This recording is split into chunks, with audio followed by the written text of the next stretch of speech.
Her face was swollen, blood on her lip, eyes wild, silent. And behind her, Eva, trembling in her wheelchair, clutching a stuffed bear like it could shield her from hell. 3:02 a.m. My breath fogged the glass as I opened the door. No words, just terror, just need. Then my phone vibrated. A single message from her. "Don't you dare shelter them." And in that moment, I understood everything. My sister, Mara, married Jackson when we were in our 20s. He was charming, the kind of man that knew how to tilt his head just right when he listened, how to touch a shoulder like reassurance was currency. At first, I was relieved. Mara had always needed protecting. She was fragile, sweet, too trusting.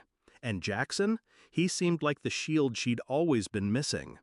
But now, standing in front of me, her arms wrapped around her daughter like armor, I saw it. The years, the bruises, the silence, the weight of fear she'd carried for so long. And suddenly, our mother's silence over the years, her strange detachment, her dismissiveness, clicked into something uglier. This wasn't just Mara's shame, this was our family's secret.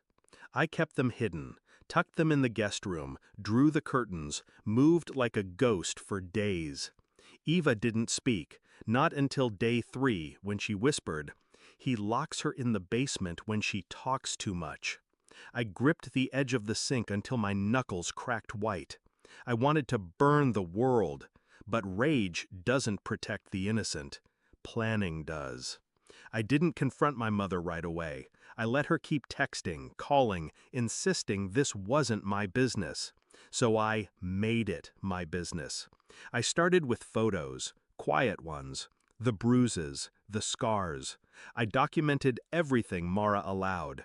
I contacted a friend, one of those women who worked in the shadows, domestic abuse lawyer, silent warrior. We filed, secretly, quietly, relentlessly. Restraining order, emergency custody. But legal papers weren't enough, not with a man like Jackson. I visited their house, told him I was just checking on things for Mara. He opened the door with that smug smile. "How's my little runaway doing?" I smiled back. "Healing." He laughed, called her dramatic, said she'd always had episodes. I saw the twitch in his jaw when I told him I had full access to the house now, by court order. That night, I broke the deadbolt and went down into the basement. Found a latch hidden behind a false wall, and there it was, the room.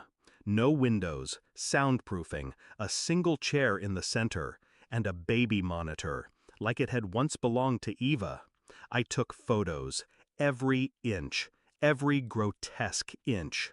Then I drove to my mother's house, put the printed photos on her kitchen table. "You knew," I said, "and you let it happen." She didn't deny it. She didn't even look shocked. "He provides," she said. "He's a man of position." My voice didn't rise. I didn't need it to. "You're going to testify."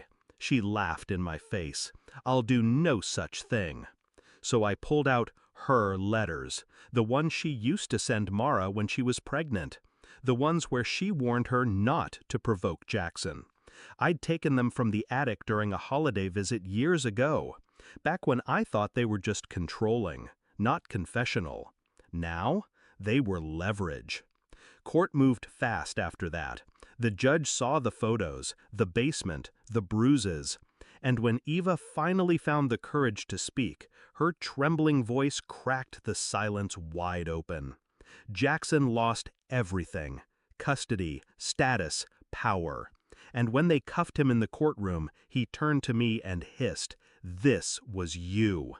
I didn't flinch. I just looked him in the eye and said, "She's not alone anymore." But that wasn't the end. See, monsters like Jackson don't disappear quietly. He had friends, connections, a network of cowards in suits and golf clubs. So I exposed them. I sent anonymous packages, photos, transcripts, names, to wives, employers, churches. One by one, their dominoes fell. sponsorships, reputations, social circles. You don't get to hide behind prestige while you terrorize little girls in wheelchairs. Months passed. Mara started smiling again, real smiles. Eva drew a picture of us, labeled it, "My Safe People." And our mother? She moved away. Couldn't stand the shame. Good. The night the final court ruling came, permanent restraining order, full custody, his assets frozen, I sat alone with a glass of wine. And for the first time in years, I exhaled without shaking. They say monsters wear masks, but in my family, they wore wedding rings and pearls and polite smiles. And when they showed up at my doorstep at 3 a.m., begging not for help, but permission to finally run, I didn't hesitate. Because silence is complicity. And I'd rather be the villain in their twisted family story than the bystander who let a child live in fear. Some monsters wear wedding rings, but now they wear orange jumpsuits too.